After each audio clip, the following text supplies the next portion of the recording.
Hello guys, तो आज के इस लेक्चर में हम इंजीनियरिंग मटेरियल्स का पार्ट 9 देखेंगे। इंजीनियरिंग मटेरियल्स के पार्ट 8 में हम लोगों ने मैकेनिकल प्रॉपर्टीज ऑफ मेटल्स के बारे में पढ़ा था। आज पार्ट 9 में हम लोग इंजीनियरिंग मटेरियल्स जो भी इंजीनियरिंग मेटल्स हैं उनके इलेक्ट्रिकल प्रॉपर्टीज़ के बारे में पढ़ेंगे। तो इंजीनियरिंग मटेरियल्स जैसा कि चैप्टर 1 है, हमारे पास चैप्टर 1 है इसका इंजीनियरिंग मटेरियल्स का, engineering materials and their properties.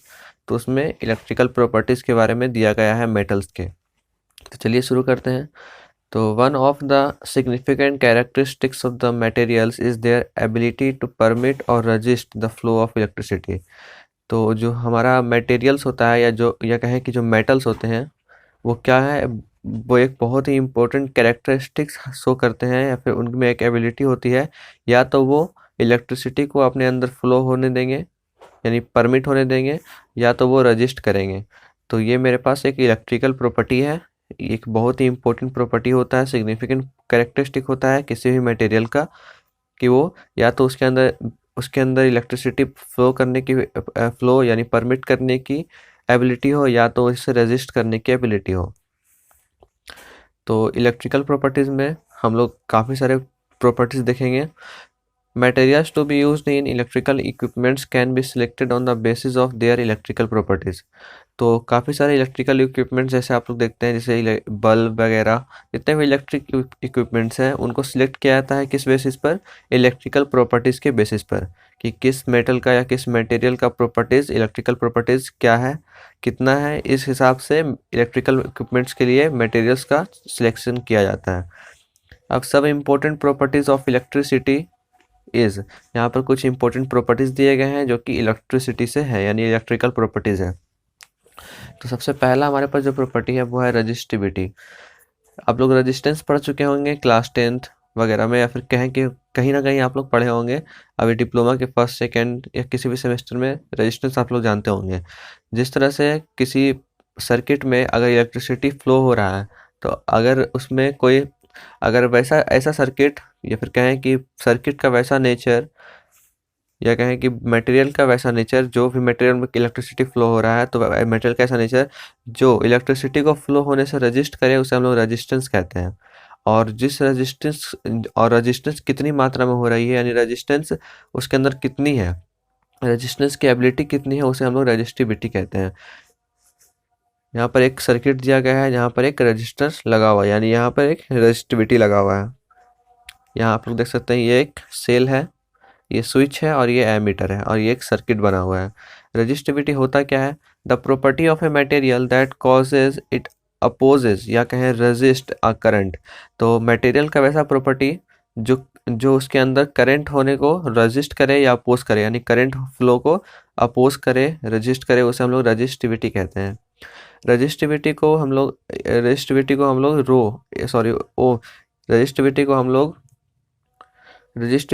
रो से इसको हम लोग दिखाते हैं, रो से हम लोग डिफाइन करते हैं। और इसका जो यूनिट होता है वो है ओम मीटर। ओम मीटर इसका यूनिट होता है रेजिस्टिविटी का। The resistivity of a material is the resistance of a wire of that material of unit length and unit cross sectional area. तो यहाँ पर रेजिस्टिविटी को डिफाइन किया गया है। तो रेजिस्टिविटी क्या होता है, resistivity of a material is the resistance, यानी कि उसमें जो उस मटेरियल के अंदर जो रेजिस्टेंस है, जो भी वायर कहें या जो भी मटेरियल है, of that material of unit length and unit cross area. तो उसका जो लेंथ है उस वायर का और उसका जो क्रॉस सेक्शनल एरिया है, उसके अनुपात को, इसके रेशियो को हम लोग रेजिस्टिविटी कहते हैं। रेजिस्टेंस जो होता है दो चीज़ों पर डिपेंड करता है, यहाँ पर लिखा गया है।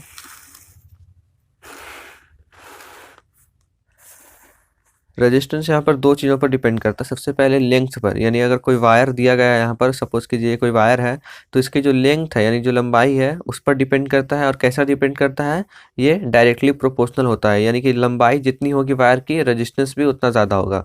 लंबाई जितनी कम होगी और रेजिस्टेंस भी उतना ही कम होगा। उसी तरह से अगर ये जो हमारा रेजिस्टेंस है उसके जो क्रॉस सेक्शनल एरिया, यानी कि जो अगर हम लोग किसी वायर को लें और उसको कट कर दें बीच से, तो कहेंगे कि वो एक क्रॉस सेक्शनल एरिया है। जो उसका साइड का जो परपेंडिकुलर एरिया होता है उसे क्रॉस सेक्शनल एरिया कहते हैं।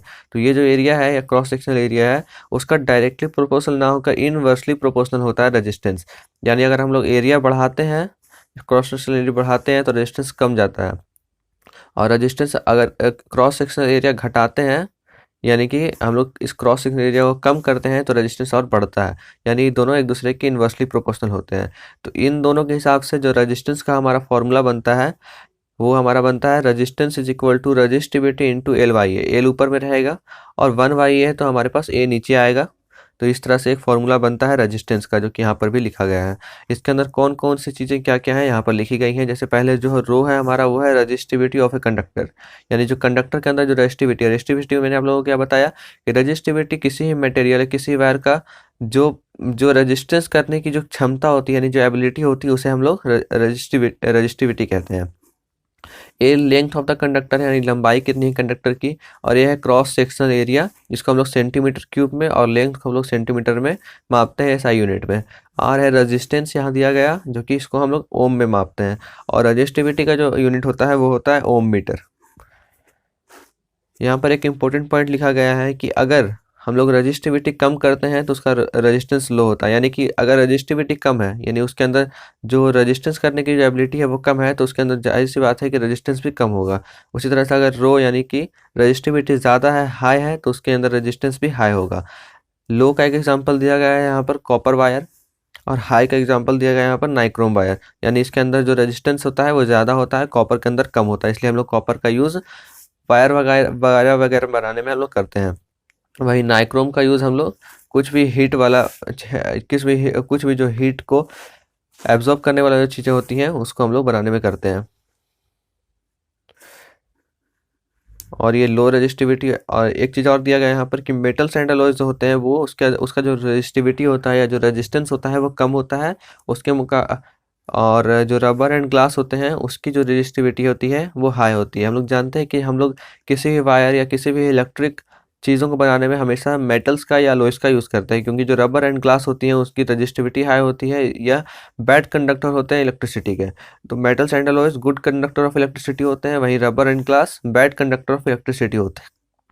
मेटल्स एंड अलॉयज जो होते हैं लो रेजिस्टिविटी होते हैं इसका, और रबर एंड ग्लास का हाई रेजिस्टिविटी होता है, जिसकी वजह से करंट फ्लो होने देते हैं, हाई होने की वजह से करंट को फ्लो होने नहीं देते हैं। यहाँ पर एक और इम्पोर्टेंट पॉइंट लिखा गया है कि मेटल्स का जो रेजिस्टिविटी होता है वो कम होता है मुकाबले में अलॉयज के, यानी कि अगर हम कोई मेटल लें, प्योर मेटल लें, तो उसकी जो रेजिस्टिविटी होगी वो कम होगी, लो होगी, यानी वो करंट को कम रोकेगा, कम रजिस्ट करेगा। एग्जांपल यहाँ दिया गया है जैसे सिल्वर, कॉपर। सिल्वर का जो हमारा रजिस्टिविटी होता है वो होता है 1.60 इंटू 10⁻⁻8। और वहीं हम लोग अलॉयज का बात करें तो अलॉयज किससे बनता है, मेटल्स या किसी मेटल्स उसमें एक मेटल तो होना ही चाहिए, और कोई एक नॉन मटेरियल एक मेटल भी चलेगा, नॉन मेटल या मेटल भी चलेगा, तो उसको मिला के जो हम लोग जो बनाते हैं उसे कहते हैं अलॉय। तो अलॉयज जो होते हैं मेटल्स के मुकाबले ज़्यादा यानी कंपेरेटिवली हाई रजिस्टिविटी होते हैं।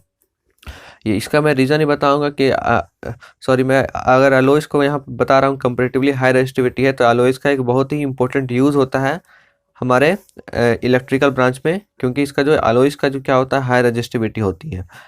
तो मेटल के मुकाबले अलॉयज रेजिस्टेंस ज़्यादा देता है, यानी कि वो करंट को ज़्यादा रेजिस्ट करता है। एग्जांपल यहाँ दिखाया गया है constantan alloy of copper and nickel. ये जो हमारा है ये एक अलॉय है कॉपर एंड निकल का, जिसका रेजिस्टिविटी होता है 49 इंटू 10⁻⁻6।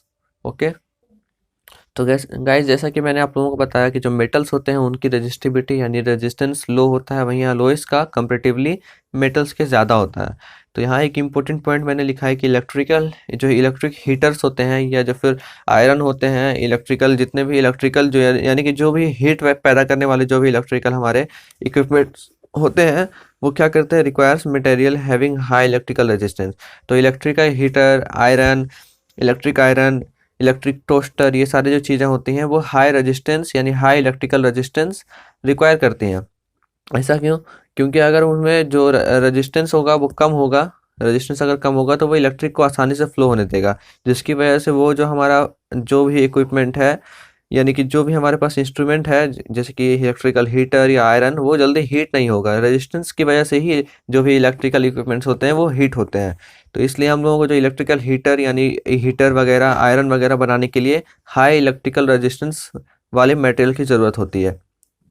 तो हम लोग इलेक्ट्रिकल हीटर आयरन में नाइक्रोम का यूज़ करते हैं। नाइक्रोम क्या होता है? नाइक्रोम एक एलॉय होता है। एलॉय जानते हैं हम लोग मेटल से ज़्यादा क्या होता है, रेजिस्टिविटी इसमें होती है नाइक्रोम में, यानी कि एलओएस में। तो ये नाइक्रोम का हम लोग यूज़ करते हैं आयरन, इलेक्ट्रिकल हीटर वगैरह बनाने में। नाइक्रोम में क्या होता है, 80% निकल होता है एंड 20% क्रोमियम होता है, यानी 80% निकल और 20% क्रोमियम मिला के हम लोग नाइक्रोम बनाते हैं। Resistivity of alloy is much more than the resistivity of pure metals, यानी कि जो अलोयस की जो रेजिस्टिविटी होती है वो प्योर मेटल्स के मुकाबले ज़्यादा होती है। प्योर मेटल्स में ज़्यादा रेजिस्टेंस नहीं होता है, वहीं अलोयस में ज़्यादा होता है। Also alloys do not burn readily even at high temperature, क्योंकि प्योर मेटल्स को अगर हम लोग जल्दी ज़्यादा इलेक्ट्रिसिटी दें, यानी कि इलेक्ट्रिसिटी दें और उसमें रेजिस्टेंस ज़्यादा होगा, अगर मान लें अगर ज़्यादा होगा मेटल्स के अंदर, तो वो जल्दी हीट होकर के वो क्या हो जाएगा, पिघल जाएगा। लेकिन अलोयस में क्या होता है, अलोयस चूंकि दो मेटल्स या दो मेटल और नॉन मेटल्स का एक मिक्सचर होता है, जो कि जल्दी यानी कि फास्ट बर्न नहीं होता है, रेडली बर्न नहीं होता है हाई टेम्परेचर पर। क्योंकि हाई टेम्परेचर कब होगा, जब उसके अंदर रेजिस्टेंस ज़्यादा होगा। तो एलओएस के अंदर रेजिस्टेंस ज़्यादा होता है, जिसकी वजह से क्या होता है, इसके अंदर हाई टेम्परेचर होता है, लेकिन एलओएस हाई टेम्परेचर में भी जल्दी रेडिली बर्न नहीं होता है। For this reason they are used in electrical heating devices like electrical toasters and electrical irons. तो इसी वजह से, चूंकि वो एलओएस होते हैं जल्दी बर्न नहीं होते हैं, रेडली बर्न नहीं होते हैं, साथ ही साथ इनका रेजिस्टिविटी हाई होता है, टेम्परेचर हाई टेम्परेचर पर बर्न नहीं होते हैं, इस रीजन से इनका यूज़ इलेक्ट्रिकल हीटिंग डिवाइसेज जो भी हैं हमारे, electrical toasters, electrical irons, electrical जितने भी हीटर हैं वगैरह उनके उनमें यूज़ होता है। तो ये हमारा पहला प्रॉपर्टी था रेजिस्टिविटी। अब नेक्स्ट हम लोग प्रॉपर्टी पे चलते हैं। नाउ गाइस, अब हम लोग दूसरा प्रॉपर्टी देखते हैं इलेक्ट्रिकल प्रॉपर्टी में। दूसरा प्रॉपर्टी हमारे पास electrical conductivity. Electrical conductivity is ability of a material to conduct electricity. Electrical conductivity क्या होता है, इलेक्ट्रिकल कंडक्टिविटी एबिलिटी होता है किसी मटेरियल का इलेक्ट्रिसिटी कंडक्ट करने की। तो इलेक्ट्रिकल कंडक्टिविटी एक एबिलिटी होती है किसी मटेरियल का जो इलेक्ट्रिसिटी कंडक्ट करती है, यानी ऐसा मटेरियल जो इलेक्ट्रिसिटी कंडक्ट करने की एबिलिटी रखती है उसे हम लोग इलेक्ट्रिकल कंडक्टिविटी मटेरियल कह सकते हैं, और उस प्रॉपर्टी को इलेक्ट्रिकल कंडक्टिविटी कहते हैं। We can say that most metals are good conductors of electricity. तो हम कह सकते हैं कि जितने भी मेटल्स हम लोग देखते हैं, या कहें कि जो मेटल्स हैं वो लगभग मेटल्स हमारे गुड कंडक्टर होते हैं इलेक्ट्रिसिटी के, like silver, gold, copper, iron, etc. तो ये सभी क्या है, मेटल्स हैं और ये गुड कंडक्टर ऑफ इलेक्ट्रिसिटी है। तो मोस्टली मेटल्स क्या होते हैं, गुड कंडक्टर होते हैं इलेक्ट्रिसिटी के। और कुछ एलॉयज या फिर कहें कि लगभग एलॉयज भी हमारे अच्छे कंडक्टर होते हैं, लेकिन उतने अच्छे नहीं होते हैं क्योंकि उनकी रेजिस्टिविटी हाई होती है। दूसरा है, और नॉन मेटल्स हमारे गुड कंडक्टर नहीं होते बल्कि बैड कंडक्टर होते हैं, या कहें कि इलेक्ट्रिसिटी कंडक्ट नहीं करते हमारे जितने भी नॉन मेटल्स हैं। The reciprocal of electrical resistivity is called electrical conductivity. अभी हम लोगों ने पढ़ा था एक टर्म, एक property, electrical resistivity. Electrical resistivity हम लोग क्या पढ़े थे, इलेक्ट्रिकल रेजिस्टिविटी वो होता है जो करंट को फ्लो होने से, यानी किसी मेटेरियल में करंट को फ्लो होने से रोकता है, रजिस्ट करता है, उसे हम लोग इलेक्ट्रिकल रेजिस्टिविटी कहते हैं। वहीं जो इलेक्ट्रिकल कंडक्टिविटी होता है वो इसका रेसिप्रोकल होता है। रेसिप्रोकल का मतलब है इसका उल्टा होता है इलेक्ट्रिकल रेजिस्टिविटी का। तो यानी कि इलेक्ट्रिकल रेजिस्टिविटी में वो करंट फ्लो को रोक रहा था, वहीं इलेक्ट्रिकल कंडक्टिविटी में ये इलेक्ट्रिकल फ्लो को होने देगा, यानी परमिट करेगा। सिंबल जो होता है इलेक्ट्रिकल कंडक्टिविटी का वो इस तरह से होता है, और इसका जो वैल्यू होगा क्या होगा, चूंकि ये रेसिप्रोकल है रेजिस्टिविटी का, तो पहले हम इसका रेसिप्रोकल का मतलब क्या है कि one upon electrical resistivity. Electrical resistivity क्या होता है हमारा, रो। तो इसको मैंने लिख दिया इज इक्वल टू 1/R/A/L। यानी कि जो रेजिस्टिविटी का फॉर्मूला क्या होता है, यहाँ पर देखिए R/A/L, यहाँ पे R/A/L लिखे। इसको जब एल ऊपर चल जाएगा यहाँ, और R/A नीचे आ जाएगा, तो ये हमारा जो बन गया, ये बन गया इलेक्ट्रिकल कंडक्टिविटी का फॉर्मूला, L/R/A। तो अगर आप लोगों को किसी भी मेटल या मटेरियल का उसका इलेक्ट्रिकल कंडक्टिविटी चेक करना है कि वो कितना अच्छा कंडक्टर है या कितना बैड कंडक्टर है, तो उसको चेक करने के लिए आप इस फॉर्मूला का यूज़ करेंगे। द डायमेंशंस ऑफ, ये जो इसका डायमेंशन है हमारा इलेक्ट्रिकल कंडक्टिविटी का, वो इस तरह से है, R ohm inverse centimetre inverse MHO upon, या कहेंगे पर सेंटीमीटर। और इसका जो फॉर्मूला, इसका जो यूनिट होता है हमारा इलेक्ट्रिकल कंडक्टिविटी का, होता है साइमन पर मीटर। नेक्स्ट प्रॉपर्टी है डाइलेक्ट्रिक स्ट्रेंथ। तो डाइलेक्ट्रिक स्ट्रेंथ क्या होता है किसी मटेरियल का, dielectric strength material are those are used to store electrical energy, they are generally used in capacitors and as electrical insulator. तो ऐसी मटेरियल या मटेरियल की ऐसी स्ट्रेंथ जो इलेक्ट्रिकल एनर्जी को स्टोर करती है उसे हम लोग डाइलेक्ट्रिक स्ट्रेंथ कहते हैं। तो वैसे मटेरियल जो जिनका यूज़ इलेक्ट्रिकल एनर्जी को स्टोर करने में किया जाता है उनको हम लोग डाइलेक्ट्रिक स्ट्रेंथ मटेरियल्स कहते हैं। इनका यूज़ जनरली कैपेसिटर्स को बनाने में और इलेक्ट्रिकल इंसुलेटर को बनाने में यूज़ किया जाता है डाइलेक्ट्रिक स्ट्रेंथ को। एवरी इलेक्ट्रिकल एपारेटस का मतलब होता है उपकरण, यानी कि जो भी हमारे डिवाइसेस घर में लगे रहते हैं। तो every electrical apparatus is design to operate within a definite range of voltage. तो हमारे घर के जितने भी उपकरण हैं, जितने भी एपारेटस हैं, वो क्या है, एक निश्चित यानी कि एक रेंज में, वोल्टेज के एक रेंज में, डिफिनिट रेंज ऑफ वोल्टेज में बनाए जाते हैं, ऑपरेट किए जाते हैं। अगर इससे हम लोग ज़्यादा वोल्टेज पर अगर उस चीज़ को चलाएं तो उससे क्या होगा, उसके अंदर हमारा ओवरलोड हो जाएगा या फिर कहें कि ब्रेक डाउन हो सकता है, यानी सर्किट में ब्रेक डाउन हो सकता है।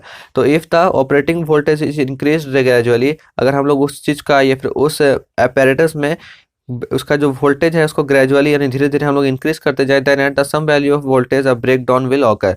देन हम लोग एक देखते हैं कि एक किसी भी टाइम पर एक सम वैल्यू पर, यानी कि अगर उस लिमिट से बाहर जा रहा है जिस रेंज में हमारा वोल्टेज होना चाहिए, तो वहाँ एक ब्रेक डाउन होता हुआ हम लोग देखते हैं। इलेक्ट्रिसिटी कंडक्टिविटी वहाँ इंड्यूस्ड हो जाती है और स्टोरेज प्रॉपर्टीज डिसअपियर्ड कम्प्लीटली हो जाता है।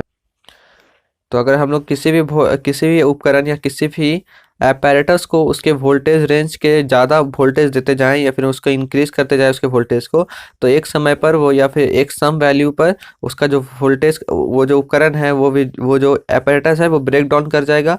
उसके अंदर जो इलेक्ट्रिसिटी कंडक्टिविटी है वो इंड्यूस्ड होगी और जो स्टोरेज प्रॉपर्टी डिसअपियर कम्प्लीटली, और जो उसको स्टोरेज प्रॉपर्टी है वो कम्प्लीटली डिसअपियर हो जाएगा। नेक्स्ट प्रॉपर्टी पर हम लोग चलते हैं।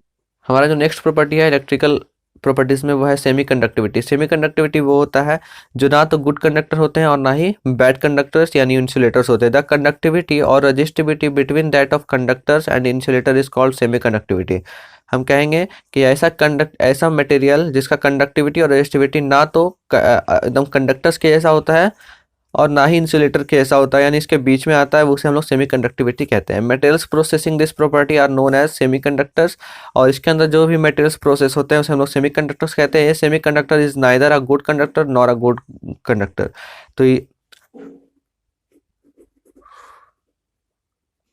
तो जो भी हमारे सेमी कंडक्टर होते हैं ना तो पूरी तरह गुड कंडक्टर होते हैं और ना ही बैड कंडक्टर होते हैं, ये दोनों के बीच का होते हैं, इसलिए हम लोग सेमी कंडक्टिविटी कहते हैं इसे। नेक्स्ट हमारे पास सुपर कंडक्टिविटी। सुपर कंडक्टिविटी क्या होते हैं, certain metals and a large number of inter metallic compounds exhibited zero resistivity and undetectable magnetic permeability when they are cooled below absolute zero temperature minus 273 degree Celsius. This property is referred to as superconductors.